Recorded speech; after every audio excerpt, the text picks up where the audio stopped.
साथ मैं हूं आसफा ज़हरा। सबसे पहले अब तक हेडलाइंस। कोरोना केसेस की बढ़ती हुई शरह, सिंध हुकूमत का अहम फैसला। सिंध में सरकारी दफातर बंद रखने का फैसला। वज़ीर आला सिंध के ज़ेर सदारत कोरोना टास्क फोर्स इजलास में फैसला। मुर्तज़ा वहाब के मुताबिक स्कूल, कॉलेजेस और दीगर तालीमी इदारे बंद होंगे। दफातर का स्टाफ घरों से काम करेगा। सेक्रेटरीज अपने ज़रूरी स्टाफ को ऑफिस बुलाएंगे। सिंध में 29 अप्रैल से इंट्रा सिटी ट्रांसपोर्ट बंद कर दी जाएगी।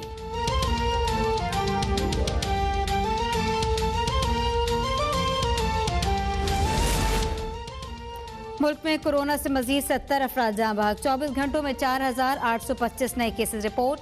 मुल्क में कोरोना से अमवात 17,187 तक पहुँच गई।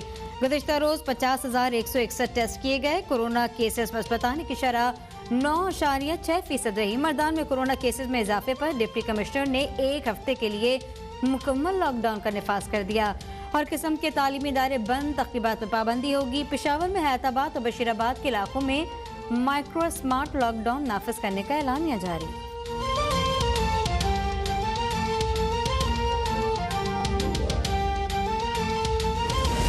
कोरोना की बिगड़ती सूरत हाल के बायस मुल्क में ऑक्सीजन के संगीन बहरान का खदशा। पिम्स अस्पताल में हाई फ्लो ऑक्सीजन के तमाम बेड्स भर गए। लाहौर में 89%, मुल्तान में 85% और मर्दान में 60% वेंटिलेटर जेर इस्तेमाल। पंजाब में ऑक्सीजन का इस्तेमाल बढ़ते ही सिलेंडर माफिया ने फायदा उठाना शुरू कर दिया।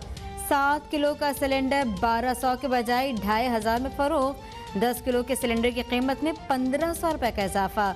हुकूमत कीमतें कंट्रोल करने में नाकाम।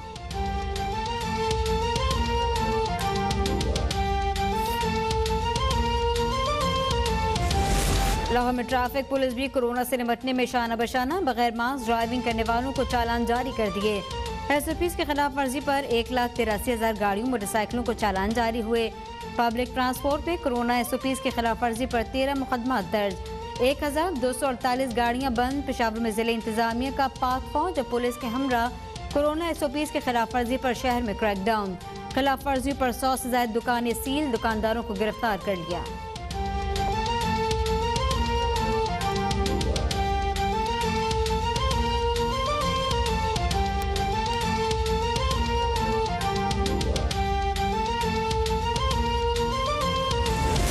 वज़ीर तालीम शफकत महमूद ने कैम्ब्रिज से AO लेवल के बकिया पेपर्स के लिए 13 माह की शर्त पर नज़रसानी का कह दिया। कहा कैम्ब्रिज गैर मामूली सूरत-ए-हाल को मद्देनजर रखे, बच्चों के मुस्तकबिल की खातिर मुश्किल फैसले किए और उम्मीद हो जल्द मस्बत फैसला आएगा। हुकूमत SOPs पर अमल दरामद के लिए सख्त मॉनिटरिंग करेगी।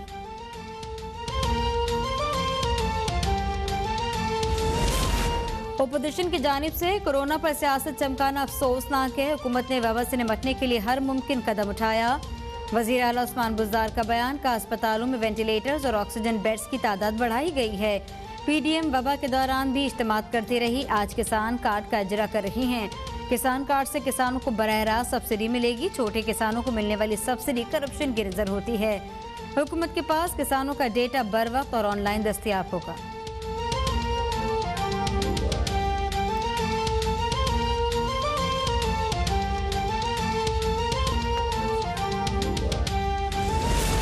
कोरोना मरीजों की तादाद में इजाफे से अस्पतालों पर दबाव बढ़ रहा है। अस्पतालों में ऑक्सीजन सप्लाई करने वाली कंपनी से राब्ता है।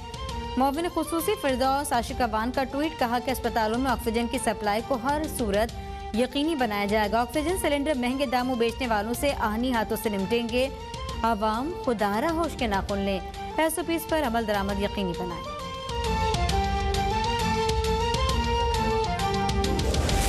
वज़ीर आज़म इमरान खान आज एक रोज़ा दौरे पर मुल्तान जाएंगे। वज़ीर आज़म जनूबी पंजाब सेक्रेटेरिएट, इंजीनियरिंग यूनिवर्सिटी और मुख्तलिफ सड़कों का संग बुनियाद रखेंगे। वज़ीर आज़म ज़रा यूनिवर्सिटी का इफ्तिताह करेंगे। वज़ीर आज़म मुल्तान के लिए 30 अरब रुपए के तरक्याती पैकेज का ऐलान करेंगे।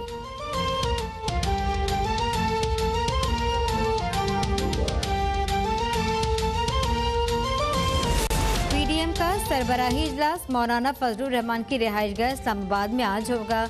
इजलास में ईद उल फितर के बाद लॉन्ग मार्च पर गौर होगा। इजलास में पीपल्स पार्टी ANP के बगैर हुकूमत मुखालिफ तहरीक पर मुशावरत होगी। पीपल्स पार्टी और ANP को इजलास में मदऊ नहीं किया गया।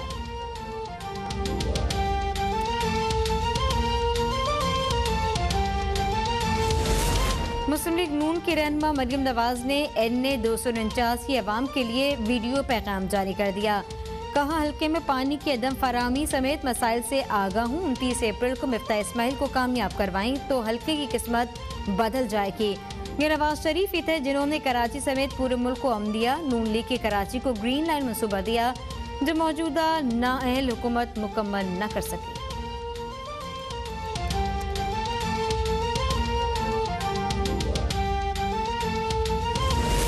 बेगम सफदर अवान की जिंदगी के मौजूदा हालात कभी गम कभी खुशी के मुतरादिफ हैं। वो कभी हुकूमत को धमकियां देती हैं, कभी दरख्वास्त करने आ जाती हैं। फयाजुल हसन चौहान की तनकीद, कहते हैं बेगम सफदर ख्वाब तो लंदन यात्रा के देखती हैं लेकिन खज्जल ख्वार लाहौर में होती रहती हैं। हुकूमत को आर या पार के दावों से डराने वाली बेगम सफदर खुद ही ख्वार हो रही हैं।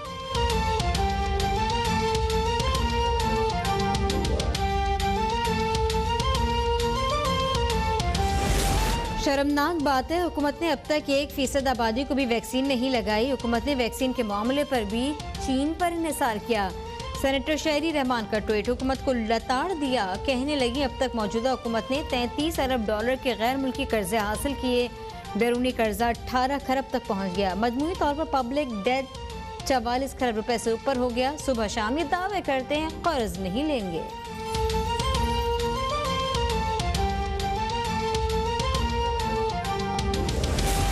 विफाकी काबीना की कार्रवाई ऑनलाइन निज़ाम पर मुंतकिल करने की तैयारियां। तमाम काबीना अरकान को टैबलेट्स फराहम कर दिए गए। काबीना अरकान को एजेंडा, समरियां, मिनट्स ऑनलाइन फराहम किए जाएंगे। वज़ीर आज़म की हिदायत पर इंतजामात को हतमी शक्ल दे दी गई। कागजी इस्तेमाल खत्म, प्रिंटिंग अखराजात की बचत होगी। ऑनलाइन सिस्टम से हसास मालूमात की राजदारी भी यकीनी बनाई जा सकेगी।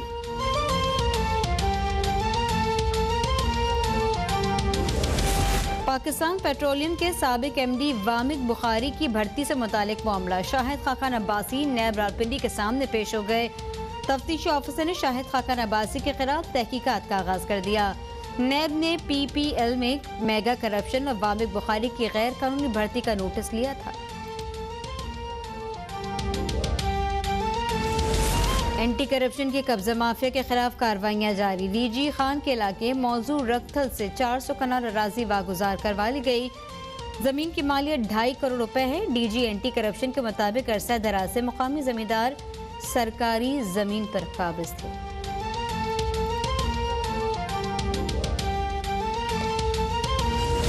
लाहौर हाईकोर्ट का हब्स भेजा में रखे जाने वाले शहरियों से मुतालिक मुनफरिद फैसला। गैर कानूनी हिरासत में रखे जाने वाले शहरियों को पुलिस अफसरान की जेब से मुआवजा देने का हुक्म। अदालत का कांस्टेबल अकरम की जेब से 3 मुतासिन को 40,000 रुपए मुआवजा अदा करने का हुक्म। कांस्टेबल अकरम के असासों की छानबीन करने का भी हुक्म। HCCB का कानून है, वहाँ से बात हो जाती है।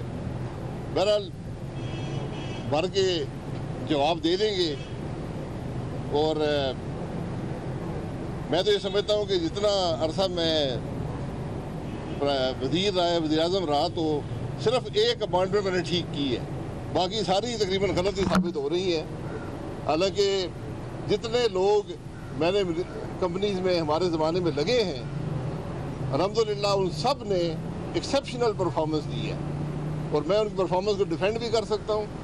और उन परफॉर्मेंस से पाकिस्तान का अरबों डॉलर का सालाना फ़ायदा भी हो रहा है। किसी कंपनी को आप देख लें, आज सारी कंपनियां ज़वाल पजीर हैं। अगर केस बनाना है तो इस हुकूमत पर बनाएं।